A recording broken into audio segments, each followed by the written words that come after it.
আমি নির্বাচনের আগে আপনাদেরকে বলেছিলাম যে জামাতে ইসলামী যে একটা আশার ফানুস তাদের নেতাকর্মীদের জন্য তৈরি করেছে এবং তারা সরকার গঠন করছে, তারা লড়ছে জয়ের জন্য, মানে সরকার গঠনের জন্য লড়ছে, বিরোধী দল হওয়ার জন্য লড়ছে না। এই আশার ফানুসটা যদি ফুটে যায় তাহলে কি হবে?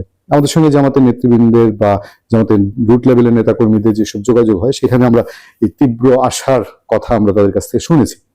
তখন আমি এটাও বলেছিলাম যে এটা যদি আশায় গুড়েবালি হয় তাহলে জামাত নেতৃবৃন্দ একটা সিচুয়েশন ফান্ডের মধ্যে পড়বে এবং সেটাই দেখা গেছে। নির্বাচন দিন পার হয়ে রেজাল্ট হয়ে যাওয়ার, বেসরকারি ফলাফল হয়ে যাওয়ার পর জামাত ঠিক সুনির্দিষ্ট বুঝে উঠতে পারছিল না যে সে কি রিয়াকশন দিবে। এই রিয়াকশনটার জন্য সারা দিন ব্যাপী তারা দফায় দফায় বৈঠক করেছে এবং খুব সিগনিফিক্যান্ট তেমন কোনো অভিযোগ তারা তুলে ধরতে পারেনি। দুইটি সেন্টার নিয়ে এটা মানুষের মধ্যে টান টান উত্তেজনা থাকে, দুইটা আসন নিয়ে। একটা ছিল ঢাকায় মামুনুল হকের, ঢাকা 15 আসন, যেটি 13 আসন সরি, বা মোহাম্মদপুর এলাকা নিয়ে যে আসনটি, সেখানে মামুনুল হক এবং ববি হাজ্জাজের লড়াই। একটা সময় রেজাল্ট পাওয়া যায় মামুনুল হক এগিয়ে আছেন, আবার একটা সময় ববি হাজ্জাজ এগিয়ে আছেন। এই করতে করতে একদম টান টান উত্তেজনা, দুজনের শিয়ান লড়াইয়ের মধ্যে দিয়ে শেষ পর্যন্ত ববি হাজ্জাজ নির্বাচিত হন। এর চেয়ে আরো কঠিন অবস্থা দেখা গেছে ঢাকা 8-এ নাসিরউদ্দিন পাটোয়ারি এবং মির্জা আব্বাসের মধ্যে।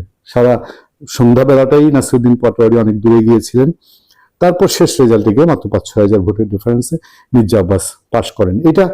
এ ধরনের বিষয় ঘটে থাকে। এখন এটাকে জামাত ইসলামী ক্যাশ করতে চাচ্ছে। তারা প্রেস কনফারেন্স করে বলেছে এই দুইটা সেন্টারে তাদের রিগিং হয়েছে, তাদের ফলাফল চেঞ্জ করা হয়েছে। এখন এরকম অভিযোগ তো ঢাকার অন্য আসনে, যেমন বিএনপির হেভিওয়েট প্রার্থী আমিনুল ইসলাম, তিনি অভিযোগ করেছেন যে তার এখানে চেঞ্জ করা হচ্ছে, তার এখানে, মানে দুই পক্ষের এটা আছে। জামাতের ওভারঅল ইলেকশন নিয়ে যে রিয়েকশন, এই রিয়েকশনটা জামাত পাবলিকলি সামনে আনতে বেশ সময় নিয়েছে এবং এটার জন্য বোধহয় তাদেরকে অনেক ভাবতে হয়েছে। যেটা জামাত আমির বলেছেন, সেখানে আমাদের প্রতিনিধি উপস্থিত ছিলেন, যে বাধ্য করা হলে রাজপথে নামবো জামাত আমির। নির্বাচনে অনিয়মের একাধিক অভিযোগ তুলেছেন জামাত ইসলামীর আমির ডাক্তার শফিকুর রহমান। শুক্রবার রাতে দলের কেন্দ্রীয় নির্বাহী পরিষদের বৈঠক শেষে সাংবাদিকদের প্রশ্নের জবাবে তিনি কথা বলেন। অনিয়মের প্রতিকার না পেলে রাজপথে নামারও হুঁশিয়ারি দিয়েছেন জামাত আমির। ত্রয়োদশ জাতীয় সংসদ নির্বাচনে প্রত্যাশিত ফলাফল না পাওয়ায় কেন্দ্রীয় নির্বাহী পরিষদের জরুরি বৈঠকে বসে জামাত ইসলামী। দলের আমির ডাক্তার শফিকুর রহমানের সভাপতিত্বে রাজধানীর মগবাজারে জামাতের কেন্দ্রীয় কার্যালয়ে সভা অনুষ্ঠিত হয়। সভা শেষে শফিকুর রহমান বলেন, গতকাল কয়েকটি কেন্দ্রে ফল আটকে রাখা হয়, অনেককে ছাড় দিয়ে নির্বাচিত ঘোষণা করা হয়েছে। আমাদের কাছে প্রমাণ আছে, রেজাল্ট শিট পরিবর্তন করা হয়েছে। আমাদের জোটের প্রার্থী নাসিরউদ্দিন পাটোয়ারির আসনে কি হয়েছে আপনারা জানেন। একজন নেতার আপনজনের নেতৃত্বে সেখানে যা হয়েছে তা দেশবাসী দেখেছে। আবার একই বিষয় আমাদের জোটের প্রার্থী মামুনুল হক সাহেবের ক্ষেত্রে গ্রহণ করা হয়নি, অথচ নাসিরউদ্দিন পাটোয়ারির প্রতিপক্ষের ক্ষেত্রে গ্রহণ করা হয়েছে।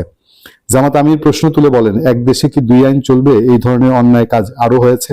আমাদের যাদের ওপর অন্যায় হয়েছে তারা প্রতিকার চাইবেন।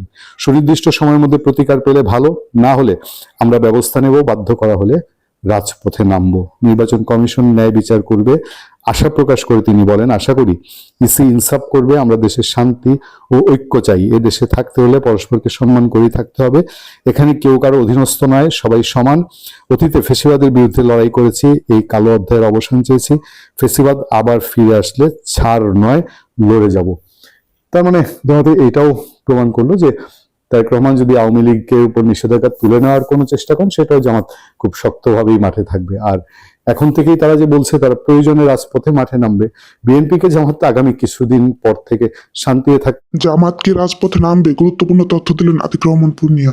সবাই জানে যে আওয়ামী লীগবিহীন মাঠ এবং বিএনপি একক সংখ্যাগরিষ্ঠতা নিয়ে সরকার গঠন করলো, জামাতের টার্গেট থাকবে বিএনপিকে 1-2-3 বছরের মধ্যে ফেলে দিয়ে আবার নির্বাচনের নামে, ধর্মীয় ইসলামী অভ্যুত্থানের নামে, ইসলামী শাসন প্রতিষ্ঠার নামে আবার একটা নতুন কিছু ক্রিয়েট করা। ভালো থাকবেন, সুস্থ থাকবেন। আপনার সাথে আমি আতিক রহমান পূর্ণিয়া।